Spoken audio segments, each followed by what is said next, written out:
السلام علیکم ورحمۃ اللہ وبرکاتہ۔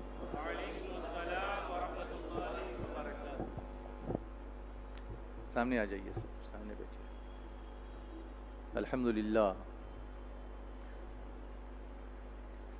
للہ رب العالمین والعاقبۃ للمتقین والصلاة والسلام علی سیدنا و سید الانبیاء والمرسلین وعلی آلہ واصحابہ اجمعین، اما بعد فاعوذ باللہ من الشیطان الرجیم، بسم اللہ الرحمن الرحیم۔ ولا تقولوا لمن يقتل في سبيل الله اموات بل احياء ولكن لا تشعرون، صدق اللہ العظیم۔ شمع رسالت کے پروانوں، میرے پیارے آقا صلی اللہ علیہ وسلم کے پیارے دیوانوں، محبت کے ساتھ بلند آواز سے پڑھیں، الصلاۃ والسلام علیک یا رسول اللہ، الصلاۃ والسلام علیک یا حبیب اللہ، الصلاۃ والسلام علیک یا نبی اللہ، وعلی آلک واصحابک یا نور اللہ، اللہم صلی علی سیدنا و مولانا محمد عدد ما فی علم اللہ صلاة دائمة بدوام ملک اللہ۔ فضیلت آپ کو یاد ہونی چاہیے، میں نے پہلے بھی بتائی ہے کہ جو شخص اس درود پاک کو ایک مرتبہ پڑھے تو اللہ تعالیٰ اسے 6 لاکھ درود شریف پڑھنے کا ثواب عطا فرماتا ہے۔ آپ نے پوسٹر دیکھا ہوگا، امیج دیکھی ہوگی سوشل میڈیا پر، اور عنوان بھی آپ نے سنا ہوگا۔ ایک ہی مصرع میں نے لکھا تھا، حالانکہ وہ ایک پورا شعر ہے، قتل حسین اصل میں مرگ یزید ہے، قتل حسین اصل میں مرگ یزید ہے، اسلام زندہ ہوتا ہے ہر کربلا کے بعد۔ درود شریف کی ایک فضیلت اپنی عادت کے مطابق آپ کو بتاؤں۔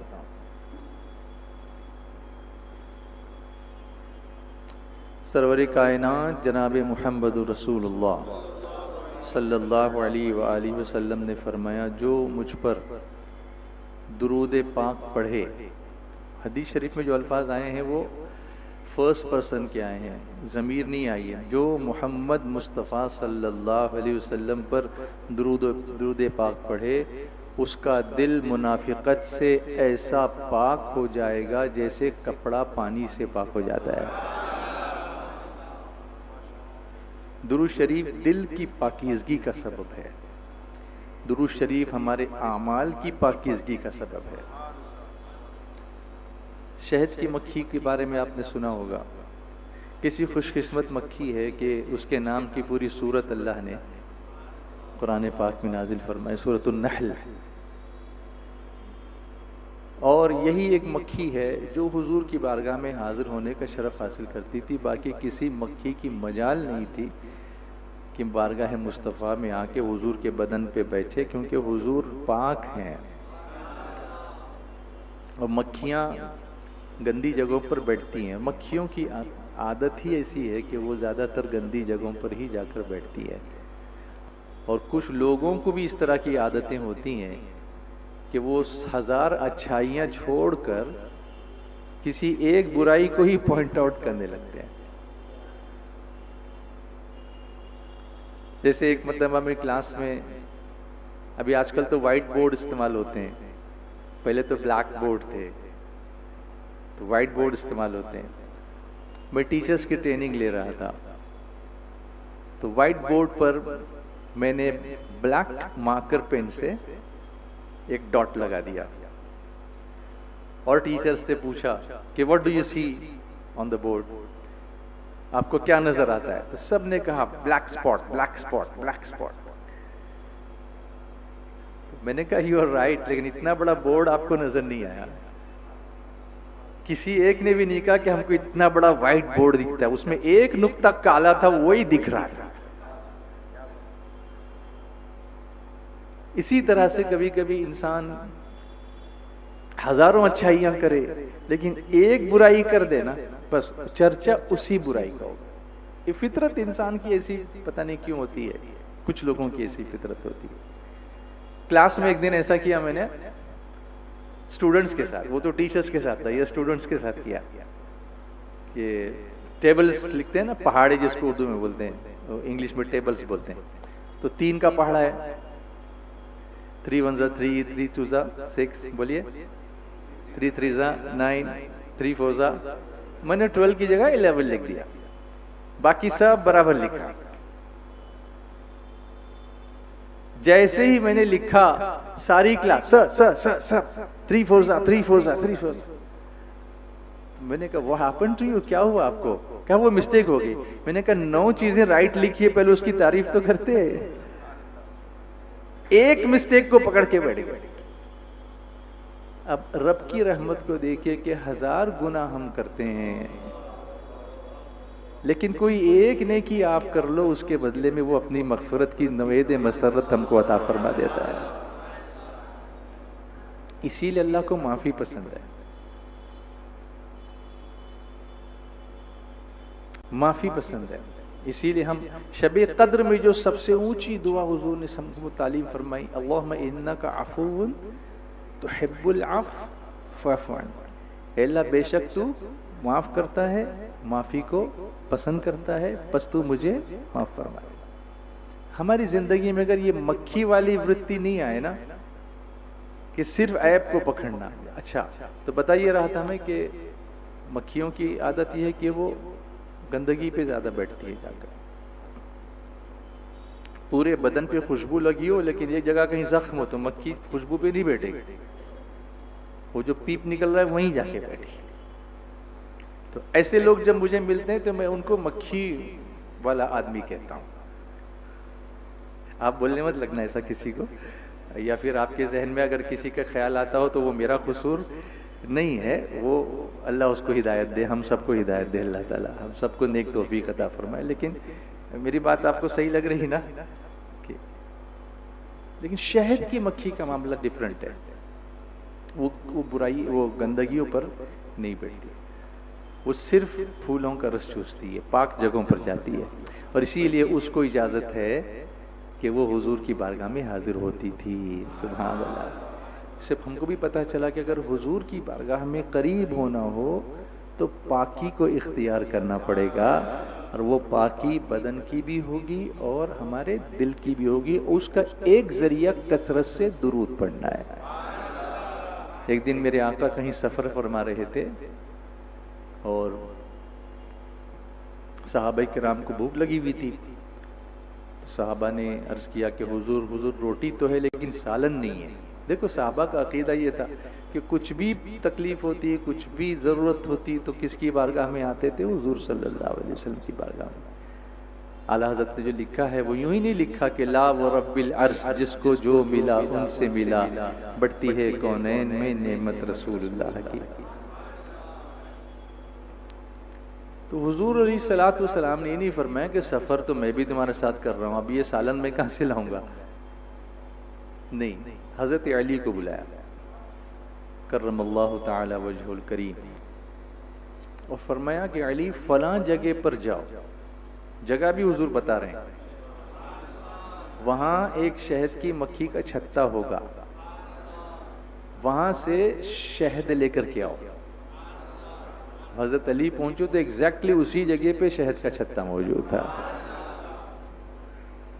تو حضرت علی نے شہد نچوڑا تو سالن کا انتظام ہو گیا، لیکن ایک شہد کی مکھی حضرت علی کے پیچھے پیچھے حضور کی بارگاہ میں آ گئی۔ اب حضور اس مکھی سے کلام فرما رہے ہیں. دیکھیے اپنے مولا کی ہے بس شان عظیم، جانور بھی کریں جن کی تعظیم، سنگ کرتے ہیں ادب سے تسلیم، پیڑ سجدے میں گرا کرتے ہیں.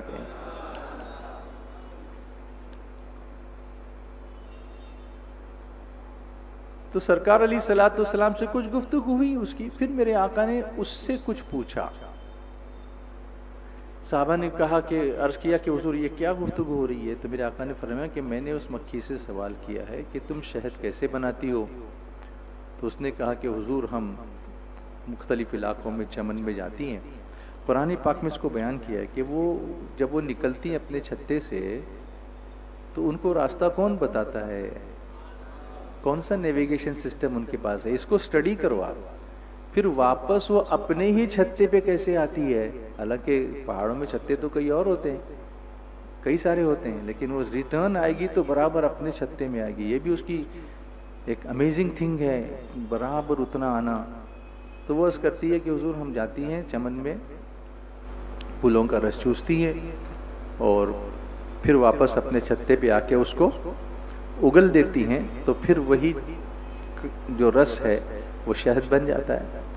حضور علیہ الصلوۃ والسلام نے فرمایا کہ پھولوں کے رس تو پھیکے ہوتے ہیں، کڑوے ہوتے ہیں، کسیلے ہوتے ہیں، الگ الگ ذائقے کے ہوتے ہیں، اور شہد میٹھا. تو یہ شہد میٹھا کیسے بن جاتا ہے؟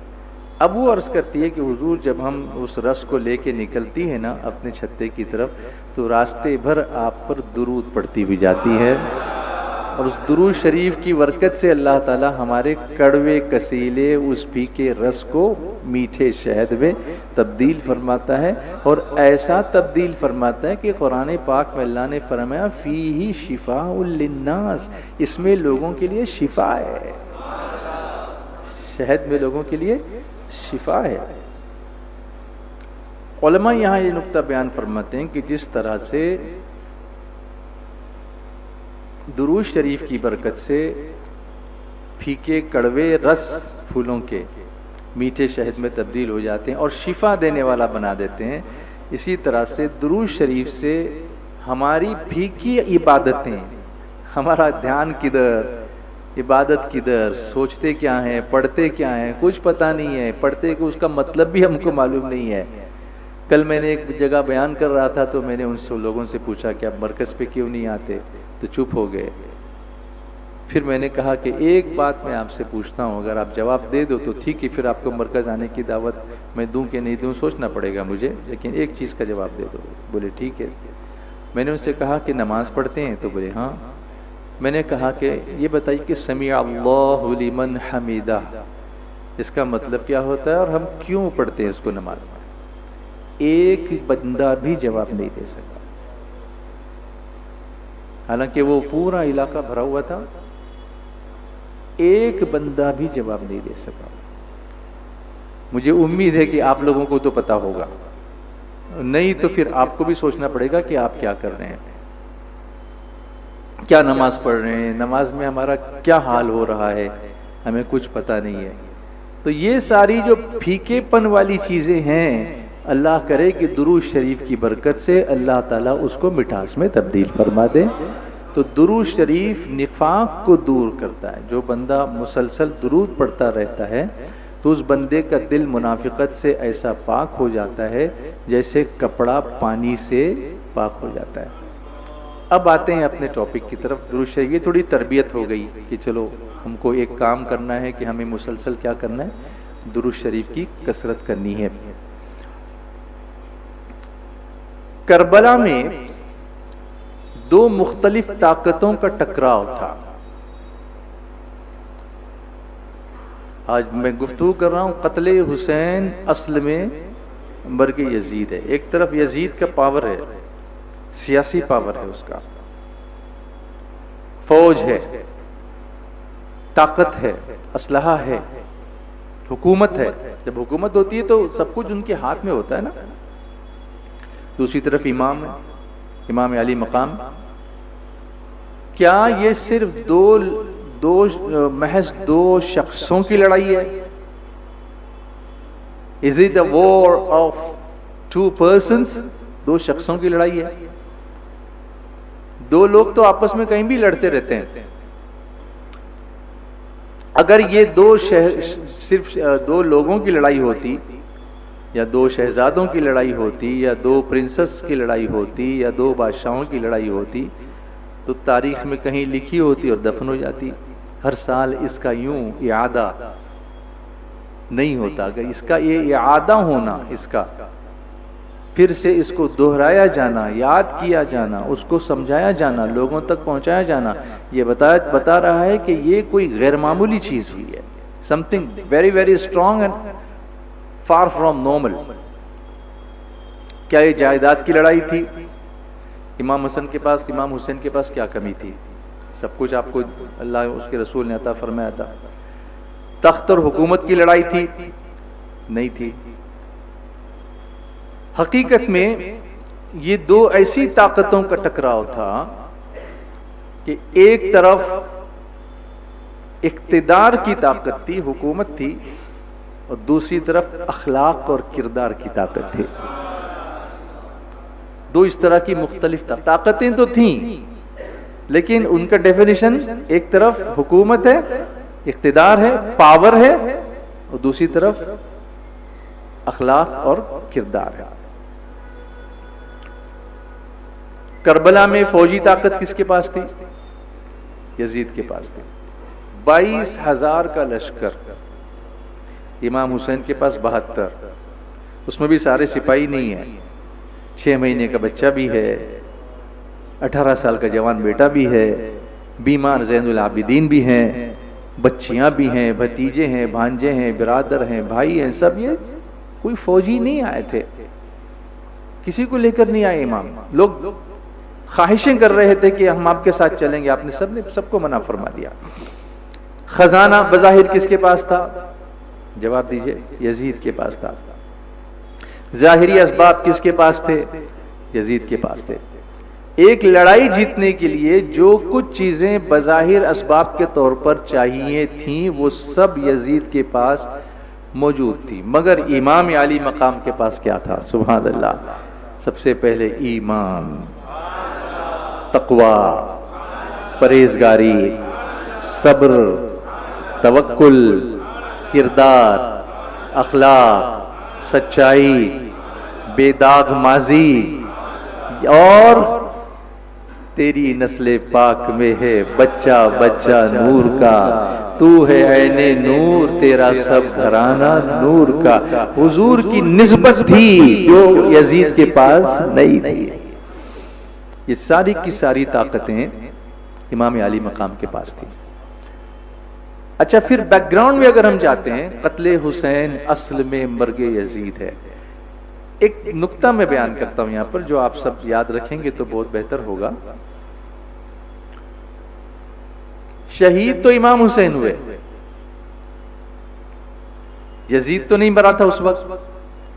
لیکن امام حسین کی شہادت کے بعد یزید ایسا مرا. قتل حسین اصل میں مرگ یعنی موت، مرگ یزید ہے، یزید کی موت ہے. حسین شہادت کے بعد بھی زندہ ہیں اور یزید زندہ رہ کے بھی مردہ ہے. شہادت کے بعد کیسے زندہ ہے؟ وَلَا تَقُولُوا لِمَن يُقْتَلُ فِي سَبِيلِ اللَّهِ أَمْوَاتٌ بَلْ أَحْيَاءٌ وَلَكِنْ لَا تَشْعُرُونَ. اور راہ خدا میں جو قتل کیے جائیں ان کو مردہ مت کہو بلکہ وہ زندہ ہیں، تمہیں شعور نہیں ہے. تم کو شعور نہیں ہے کہ ان کی زندگی کیسی زندگی ہے، لیکن وہ کیا ہے؟ زندہ ہے. اچھا، یزید کیسے مرا میں آپ کو بتاتا ہوں. یزید کی موت ہوئی. قتل حسین اصل میں مرگ یزید ہے. یزید کی موت کیسے میں آپ کو بتاؤں کہ اس کے بعد، حالانکہ یزید ایک اسلامی نام ہے، بہت سارے مسلمانوں کے نام اس سے پہلے یزید ہوئے ہیں، یزید نام رکھتے تھے لوگ. لیکن آج کسی کے گھر میں بچہ پیدا ہو اور آپ پڑھے لکھے ہیں تو آپ کے پاس کوئی آئے اور آپ سے کہے بھئی کوئی اچھا نام دے دیجئے، تو اس میں آپ نے کہہ دیا اس کا نام یزید رکھو، تو کیا کرے گا آپ کے ساتھ؟ آپ کی بہت خاطر تواضع نہیں کرے گا کہ ابھی میں آپ کو دوں کچھ، کیسی بات کرتے ہیں؟ ارے بھائی کوئی غیر اسلامی نام ہے نہیں، لیکن وہ ایسا مرا کہ وہ تو مرا، اس کا نام بھی نہیں رہا. اب کوئی یہ نام رکھنا بھی پسند نہیں کرتا، لیکن اگر آپ کو حسین رکھو تو کہے گا سبحان اللہ، حسین زندہ ہے. قتل حسین اصل میں مرگ یزید ہے، اسلام زندہ ہوتا ہے ہر کربلا کے بعد. اچھا، یہ شہادت میں اور دوسری شہادتوں میں، شہادتیں دوسری بھی ہوئی، بدر کے میدان میں بھی شہادتیں ہوئی، 14 صحابہ وہاں شہید ہوئے، احد کی جنگ میں بھی شہادتیں ہوئی، اور 70 صحابہ وہاں بھی شہید ہوئے، حنین میں بھی شہادتیں ہوئی. مگر امام علی مقام کی شہادت اور یہ دوسرے صحابہ ان کی شہادت، اس میں ایک خاص بیسک بنیادی فرق یہ ہے کہ امام کی شہادت جو تھی وہ بچپن سے ہی مشہور تھی، باقی لوگوں کو نہیں پتا تھا کہ ہمیں شہید ہونا ہے یا کیا ہونا ہے. اللہ نے جو لکھ دیا تھا لکھ دیا تھا، لیکن اس کی شہرت نہیں تھی. لیکن امام علی مقام کی شہادت کی شہرت تھی. آپ نے وہ سنا ہوگا کہ امام علی مقام اپنے نانا جان کے پاس کھیل رہے ہیں، جبریل امین حاضر ہوئے، امام حسین کی طرف اشارہ کر کے کہا کہ انہیں آپ کی امت شہید کر دے گی. یہ سن کر پیارے آقا علیہ الصلوۃ والسلام کی مبارک آنکھوں سے آنسو جاری ہو گئے اور امام حسین کو اپنے سینے سے لگا لیا. یہ کس وقت ہوا ہے؟ بچپن میں ہوا ہے. اس وقت سے شہرت شہادت کی کرائی جا رہی ہے. وجہ کیا ہے؟ وجہ اصل میں ایسا ہے نا کہ یزیدیت کے سامنے کھڑا ہونا کوئی آسان بات نہیں ہے کہ اچانک کسی کو بول دو کہ اب اتنے بڑے پاورفل بادشاہ کے سامنے جا کے کھڑے ہو جائے اور کوئی کھڑا ہو جائے. اس کے لیے بڑے پریپریشن کی ضرورت تھی، مائنڈ کو پریپیئر کرانے کی، اس شہادت کو مشہور کرانے کی، لوگوں کا ذہن بھی اس کی طرف بنانے کی، اور ان کو پریپیئر کیا جا رہا ہے بچپن سے کہ بیٹا تمہیں یہ قربانی دینی ہے. یہ بھی تربیت کا ایک حصہ ہوتا ہے، یہ بھی تربیت کا ایک حصہ ہوتا ہے. جب آپ اپنے بچے کو کسی بڑے ایگزام کے لیے تیار کرتے ہیں تو پہلے سے ہی اس کو تیار کرتے ہیں کہ آپ کو یہ کرنا ہے، آپ کو یہ کرنا ہے، آپ کو یہ کرنا ہے. امام حسین کو ان کے نانا جان ریڈی کرا رہے تھے، تیار کرا رہے تھے، بتا رہے تھے. اور یاد رکھو کہ امام علی مقام نے کربلا میں جو چیلنج دیا تھا، پہلا چیلنج جو آپ نے یزیدیوں کے سامنے، لشکر کے سامنے خطبہ دے کر ارشاد فرمایا تھا، آپ نے فرمایا اے یزیدیوں، واللہ اللہ کی قسم مجھے جب سے معلوم ہوا ہے کہ جھوٹے پر اللہ کی لعنت ہے اور جھوٹے سے اللہ تعالیٰ ناراض ہوتا ہے اور جھوٹے کو اس کا جھوٹ نقصان پہنچاتا ہے، تب سے آج تک میں نے کبھی جھوٹ نہیں بولا. یہ پہلا چیلنج آپ نے تھرو کیا. کس طرف؟ یزیدیوں کی طرف. اس دعوے کی قیمت پہچانیے کہ آپ نے یہ دعویٰ کیوں پیش کیا یزیدی لشکر کے سامنے. جو لوگ امام علی مقام کے خلاف پروپیگنڈا کر رہے تھے، ایک وار انہوں نے چھیڑ رکھی تھی، پروپیگنڈا وار چھیڑ رکھی تھی انہوں نے. آج بھی پروپیگنڈا وارز بہت کچھ ہوتی ہیں، ایکچوئل وار کہیں اور ہوتی ہے اور پروپیگنڈا وار کہیں اور کھیلی جاتی ہے. تو یہ بھی اس وقت بھی لوگ کرتے رہے ہوں گے. لوگوں کو امام حسین کے خلاف کرنے کی کوششیں کر رہے تھے. امام حسین ان لوگوں کے سامنے کھڑے ہو کر یہ دعویٰ کر رہے ہیں کہ حسین کی زبان سے آج تک جھوٹ کا ایک لفظ بھی نہیں نکلا. کیا آپ نے کہیں تاریخ کی کسی کتاب میں پڑھا کہ کسی یزیدی کی ہمت ہوئی اٹھ کر کہنے کی نہیں یزید حسین تم صحیح نہیں بول رہے ہو؟ آپ نے کسی کتاب میں پڑھا ہو تو مجھے بتا دیجئے. کسی ایک کی ہمت نہیں تھی کہ ان کے اس دعوے کو چیلنج کرتا، کیونکہ جانتے تھے کہ یہ سچے ہیں. بلند آواز سے بولیے. تو اصل میں یزیدیت کے سامنے کھڑا ہونا اور اس بات کا اظہار کرنا کہ میں نے آج تک کبھی جھوٹ نہیں بولا، تو آپ کو بچپن سے ہی یہ بتا دیا گیا تھا کہ آپ نے یزیدیت کو مٹانا ہے. کیا کرنا ہے آپ نے؟ یزید کو مٹانا الگ بات ہے اور یزیدیت کو مٹانا ایک الگ بات ہے. تو یہ تیاری کیا کرائی جا رہی تھی کہ آپ کو شہید تو ہونا ہے, لیکن اس کے لیے آپ کو اپنا کردار ایسا بنانا پڑے گا کہ جس دن آپ کو وہاں کھڑا ہونا پڑے اس دن آپ یہ کہہ سکیں کہ بچپن سے آج تک میں نے کوئی جھوٹ نہیں بولا, میں نے کوئی گناہ کا کام نہیں کیا, میں نے کوئی غلط کردار کا کام نہیں کیا, بلکہ میں نے اللہ اس کے رسول کی فرما برداری میں اپنی زندگی گزاری ہے, اور اسی لیے تمہارے سامنے پوری سپر پاور لے کر کے تم آئے ہو, اس کے باوجود بھی میں یہاں پر پورے قد کے ساتھ کھڑا ہوں. اگر کسی میں چیلنج کرنا ہو تو مجھے میرے کردار کو چیلنج کرو. میرے پاس فوج نہیں ہے کہ تم کو میں چیلنج کروں, لیکن میرے کردار کو چیلنج کر سکتے ہو. تو یزید کو مٹانا ایک الگ چیز ہے, یزید مٹے یا نہ مٹے ایک الگ ٹاپک ہے, لیکن یزیدیت کو مٹانا اس کے لیے امام علی مقام کو پریپیئر کرایا جا رہا تھا. جب دو اس طرح کی طاقتیں آپس میں ٹکراتی ہیں تو قرآن اس کے بارے میں کیا بیان کرتا ہے؟ سورہ انبیاء کی ایک آیت میری نظروں کے سامنے. اللہ تعالیٰ فرماتا ہے اعوذ باللہ من الشیطان الرجیم بسم اللہ الرحمن الرحیم بل نقذف بالحق على الباطل فيدمغه فإذا هو زاحق وَلَكُمُ الْوَيْلُ مِمَّا تَصِفُونَ. بلکہ ہم حق کو باطل پر پھینک مارتے ہیں.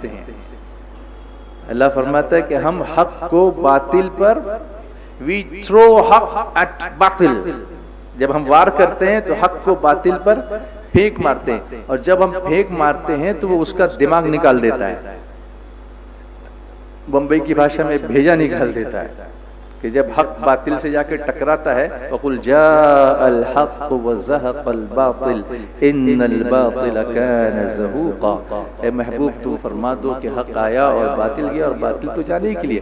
تو اللہ فرماتا ہے جب ہم حق کو باطل پر پھینک کے مارتے ہیں تو اس کا بھیجا نکال دیتا ہے, تو جب ہی وہ مٹ کر رہ جاتا ہے. اور تمہاری خرابی ہے ان باتوں سے جو بناتے ہو, تم لوگ باتیں بناتے ہو, ہم لوگ یوں بناتے ہیں.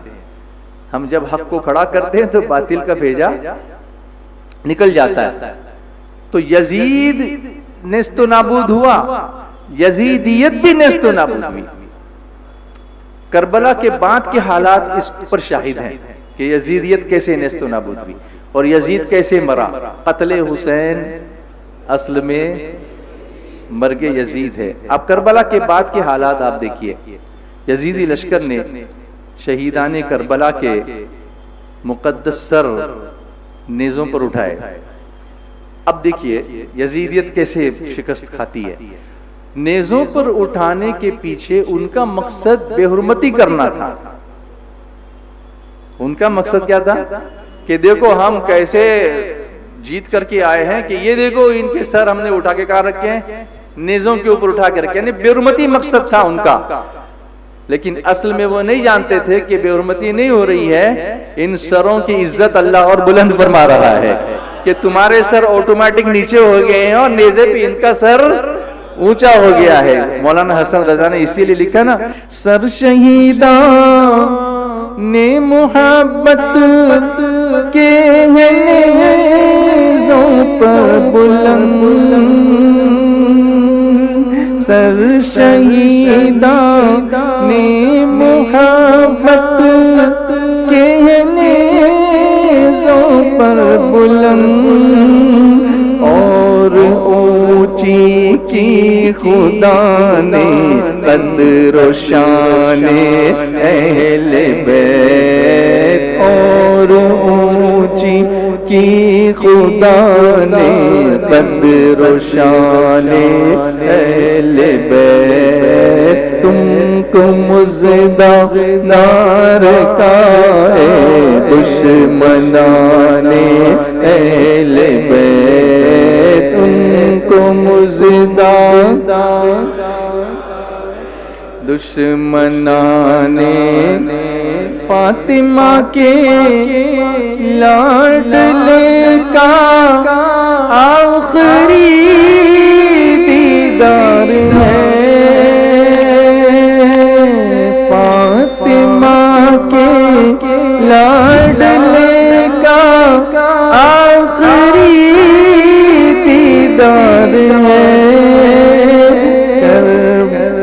حشر کا ہنگامہ برپا ہے میانے اہل بیت، حشر کا ہنگامہ برپا ہے میانے اہل بیت، تم تو مزدہ نار کا اے دشمنانے بے ادب گستاخ فرقے کو سنا کے حسن، بے ادب گستاخ فرقے کو سنا کے حسن، یوں کہا کرتے سنی داستان اہل بیت، یوں کہا کرتے سنی داستان اہل بیت، یوں کہا کرتے سنی داستان اہل بیت۔ کربلا سے لوگ جب واپس نکلے تو یزیدی قافلہ تکریت نام کے قلعے کے پاس پہنچا۔ یہ سارا علاقہ یزید کی حکمرانی میں تھا، سب اسی کی حکومت تھی۔ یزیدیوں کے تکریت قلعے کے گورنر کی طرف انہوں نے خط لکھا۔ کیا لکھا جانتے ہیں؟ یہ ایک باغی تھا جس نے یزید کے خلاف بغاوت کی۔ کس کے بارے میں لکھ رہے ہیں؟ امام حسین کے بارے میں، امام علی مقام کے بارے میں۔ ہم اس کا سر یزید کے پاس لے کر جا رہے ہیں، ہمیں آج کی رات قلعے کے اندر گزارنے دو۔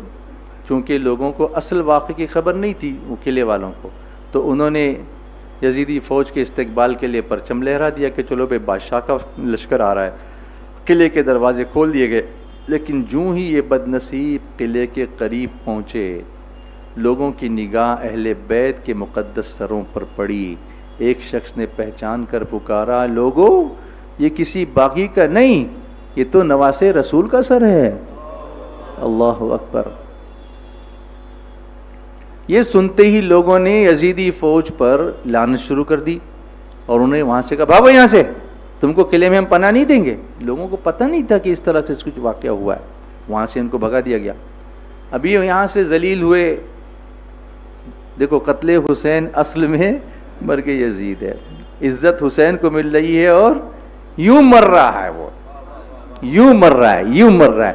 آج بھی یزید کا نام لو منہ ٹیڑھا ہوگا لوگوں کا، حسین کا نام لو منہ پہ بہار آ جائے گی، سبحان اللہ، چہرے پہ نور آ جائے گا۔ قتل حسین اصل میں مرگ یزید ہے، اسلام زندہ ہوتا ہے ہر کربلا کے بعد۔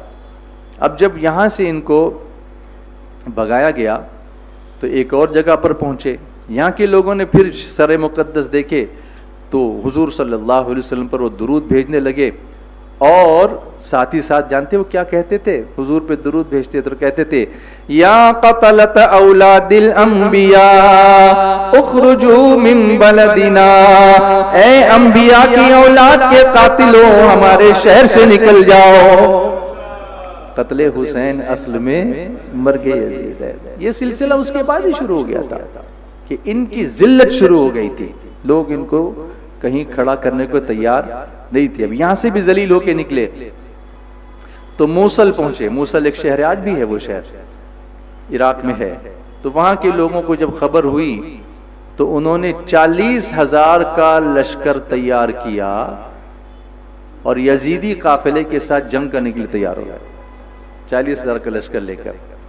اور سر مقدس جو ہاتھ آیا اس کو ادب سے دفن کرنے کا انہوں نے پختہ ارادہ کر لیا۔ جب یہ یزیدی قافلے کو معلوم ہوا تو انہوں نے راستہ ہی بدل دیا، موصل شہر میں ہی نہیں گئے۔ قتل حسین اصل میں مرگ یزید ہے، بھاگتے پھر رہے ہیں، حالانکہ بادشاہ کی فوج ہے، حکومت ہے، اس کے باوجود عوام جب اٹھ کے کھڑی ہو جاتی ہے نا، اور اللہ جب کھڑا کرتا ہے اپنے بندوں کو تو اس کے بعد ان کو بھاگنے کے لیے بھی راستہ نہیں مل رہا ہے۔ انہوں نے چھپ کر تیاری کی اور پھر یزیدیوں پر حملہ کر کے ان کے 700 یزیدیوں کو جہنم میں پہنچا دیا۔ اس کے بعد یہ حمص نامی شہر میں پہنچے، وہاں کے لوگوں نے ان پر پتھر برسائے، اس کے بعد جگہ جگہ ذلیل و خوار ہوتے ہوتے لوگوں کے تانے سنتے سنتے بعلبک نامی ایک شہر تھا، وہاں پہ پہنچے. وہاں کے لوگوں نے ان کو رہنے کے لیے جگہ دی. یہاں ان کو رات گزارنے کو تو مل گیا، مگر ایک عجیب واقعہ وہاں پر پیش آیا. جب رات ہوئی یزیدیوں نے سر حسین ایک جگہ پر رکھا اور اپنے معمولات میں مصروف ہو گئے. جب رات خوب چھا گئی تو وہاں ایک راہب رہتا تھا، نصرانی، عیسائیوں کا پیشوا تھا، پادری تھا. وہ پادری، اس نے دیکھا کہ سر کہیں سے نور کی کرنیں نکلتی ہوئی نظر آ رہی ہیں اور کسی کے تسبیح پڑھنے کی ہلکی ہلکی آوازیں آنے لگ گئی ہیں. اس نے سوچا یہ رات کے موقع پہ روشنی کہاں سے آئی؟ ساری شمعیں تو بند کر دی گئی ہیں، اجالا کہاں سے آ رہا ہے اور یہ تسبیح کون پڑھ رہا ہے؟ اس نے آگے بڑھ کر دیکھا تو سر حسین سے نور کی شعاع نکل رہی ہے اور آسمان تک جا رہی ہے. بولیے نا، تیری نسل پاک میں ہے بچہ بچہ نور کا، تو ہے عین نور، تیرا سر گھرانہ نور کا. صبح ہوئی، اس راہب کو معلوم ہوا کہ نواسے رسول کا سر ہے. تو اس نے یزیدی بدبختوں سے کہا کہ بھئی کچھ پیسے تم کو دیتا ہوں، پیسوں کے بھوکے تو یہ تھے ہی، تھوڑی دیر کے لیے یہ سر مجھے دے دو.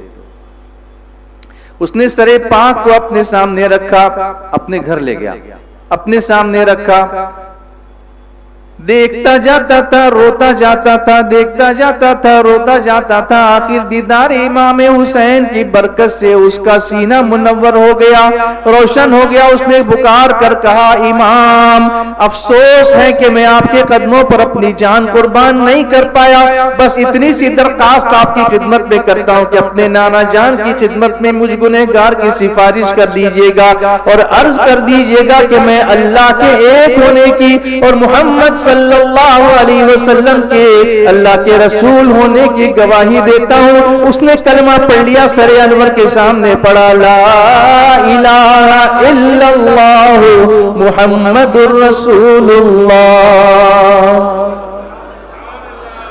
بلند آواز سے بولیے سبحان اللہ. قتل حسین اصل میں مرگ یزید ہے. اسلام زندہ ہوتا ہے ہر کربلا کے بعد. تو کہتے ہیں نا کہ ابھی تو شہادت امام حسین کو جمعہ 8 دن بھی نہیں گزرے تھے، اس سے پہلے یزیدیت کی جڑیں جو ہیں وہ ہلنی شروع ہو گئی تھی. خیر یہ ٹاپک بہت لمبا ہے، اس کے آگے بہت سارے واقعات ہیں. اور یزید کے دربار میں جب سر انور پہنچایا گیا تو اس وقت کیا ہوا اس کی بھی کافی تفصیلات ہیں، لیکن میرے پاس اتنا وقت نہیں، گھڑی کچھ زیادہ وقت دکھانے لگی ہے. تو میں ایک آخر میں منقبت جو حضرت امیر سنی دعوت اسلامی نے لکھی تھی اور ابھی لیٹسٹ ریلیز ہوئی ہے، تو اس کو آپ کے سامنے پیش کر کے اپنی بات کو مکمل کرتا ہوں. صلی اللہ علیہ یا رسول اللہ.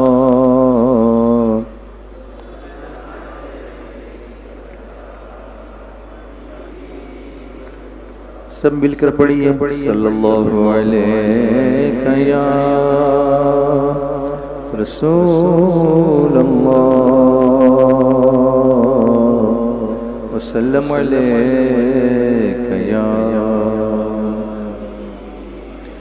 ہمارے رہبر حسین ابن حیدر، صداقت کے پیکر حسین ابن حیدر.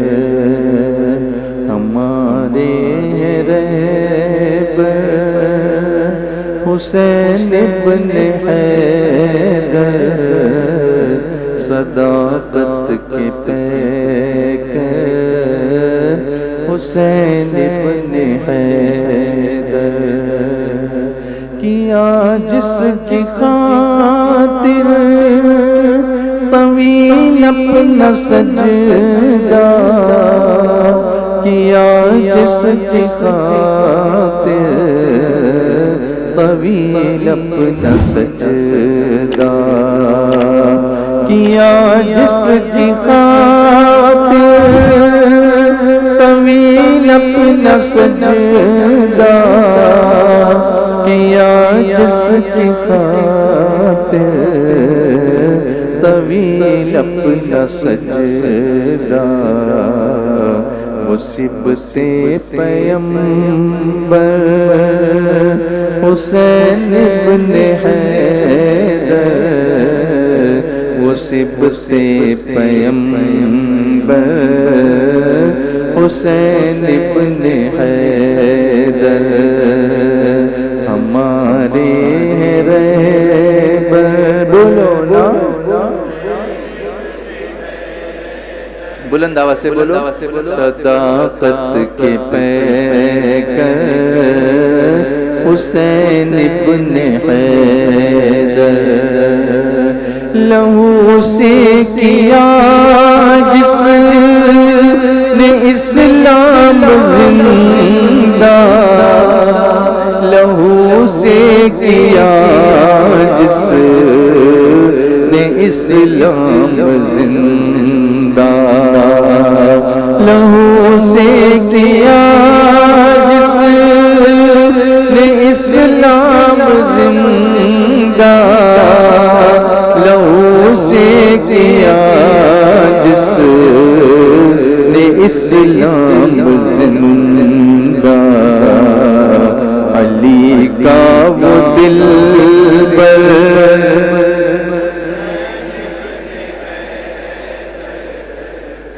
علی کا وہ دلبر حسین ابن حیدر، رہے گا ہمیں یاد ہر دم تمہاری، رہے گا ہمیں یاد ہر دم تمہاری، رہے گا ہمیں یاد ہر دم تمہاری، رہے گا ہمیں یاد ہر دم تمہاری، شہادت کا منظر حسین ابن حیدر، شہادت کا منظر حسین ابن حیدر، جلائی ہے میں نے شمع محبت، جلائی ہے میں نے شمع محبت، جلائی ہے میں نے شمع محبت، جلائی ہے میں نے شمع محبت، میرے دل کے اندر، اور بلند آواز سے پڑھیے نا، میرے دل کے اندر حسین ابن حیدر، میرے دل کے اندر تمہاری صدقے میں محشر میں ہم کو، تمہارے صدقے میں محشر میں ہم کو، تمہارے صدقے میں محشر میں ہم کو، تمہارے صدقے میں محشر میں ہم کو، ملے جام کوثر حسین ابن حیدر، ملے جام کوثر، تمہاری کشتی پناہ گاہ شاکر، تمہاری کشتی پناہ گاہ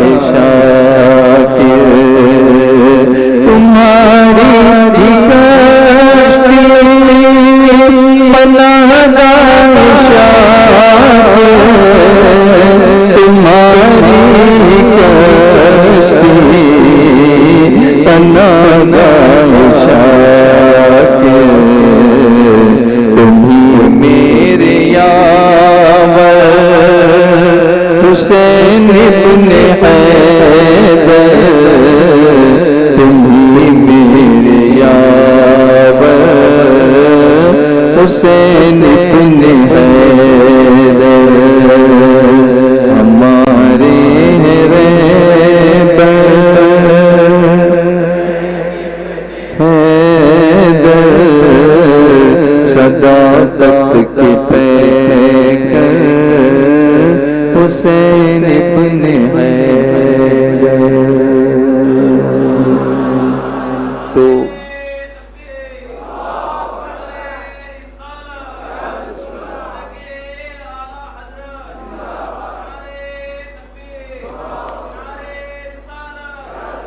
تو 11:30 پر میں نے ختم کیا. 1 منٹ نعرے میں ایک زیادہ ہو گیا تو اس لیے مائنڈ نہ کیجیے گا. قتل حسین اصل میں مرگ یزید ہے. اسلام زندہ ہوتا ہے ہر کربلا کے بعد. جاتے جاتے بولتا ہوں جانے کا ٹائم تو ہم نے ایڈجسٹ کر دیا, آنے کا آپ لوگ کیجئے, جلدی آئیے. ساری چیزیں ہم ہی ایڈجسٹ کریں تو آپ کیا کرو گے؟ آپ جلدی آیا کرو تو کچھ کر بھی سکے نا. اب چھوڑنا بھی جلدی ہے آپ کو, پھر آنا بھی نہیں آپ کو جلدی, تو پھر کرنا کیا یہاں پر؟ سوال یہی پیدا ہوتا ہے. ہم لوگ تو پھر ایسے ہی بیٹھے رہیں گے نا, آپ لوگ رہو گے ہی نہیں تو کیسے کریں گے؟ ہم تو مائل بکرم ہیں, کوئی سائل ہی نہیں, راہ دکھلائیں کسے رہ منزل ہی نہیں. اگر آپ چلنے کو ساتھ میں تیار نہیں ہو تو پھر کیا کریں گے ہم لوگ؟ تو وقت پہ آیا کیجئے, پہلے آیا کیجئے, عشاء یہاں ادا کیا کیجئے. آئندہ سے ایسا کیجئے اور آئندہ زیادہ لوگوں کو لے کر آئیے. اللہ آپ سب کو جزائے خیر دے انشاءاللہ. ہاں, پیر کے روز آپ کو پھر آنا ہے اور ایک مخصوص نوری نشست ہے انشاءاللہ. عرس سرکار حضور مفتی اعظم ہند تاجدار اہل سنت اعلیٰ حضرت کے صاحبزادے سبحان اللہ. حضور تاج الشریعہ کا ایک شعر یاد آتا ہے کہ متقی بن کر دکھائے اس زمانے میں کوئی, ایک میرے مفتی اعظم کا تقوی چھوڑ کر. تو ایسی روحانی اور ایسی عرفانی ذات کہ جن کے ذکر سے ہمارے دل منور ہوتے ہوں, نور نور ہوتے ہوں, ان کی بارگاہ میں نذرانے عقیدت پیش کرنے کے لیے کم سے کم مجھے امید ہے کہ منڈے کو تو آپ عشاء کی نماز یہاں ادا کرو گے انشاءاللہ.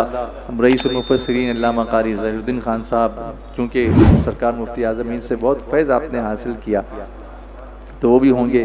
سراج الفقہا علامہ مفتی محمد نظام الدین صاحب قبلہ رضوی, وہ بھی تشریف فرما ہوں گے. اور ہالینڈ سے آئے ہوئے مفتی ہالینڈ حضرت علامہ شفیق الرحمان صاحب قبلہ عزیزی, وہ بھی تشریف فرما ہوں گے. اور ہمارے امیر داعیہ کبیر امیر سنی دعوت اسلامی مولانا محمد شاکر صاحب قبلہ نوری بھی تشریف فرما ہوں گے. تو آپ سب منڈے کو عرس نوری میں آئیں گے نا انشاءاللہ. یاد رکھیں 29 جون پیر کا دن, اور عشاء کی نماز یہاں میں ادا کرنی ہے. السلام علیکم ورحمۃ اللہ وبرکاتہ.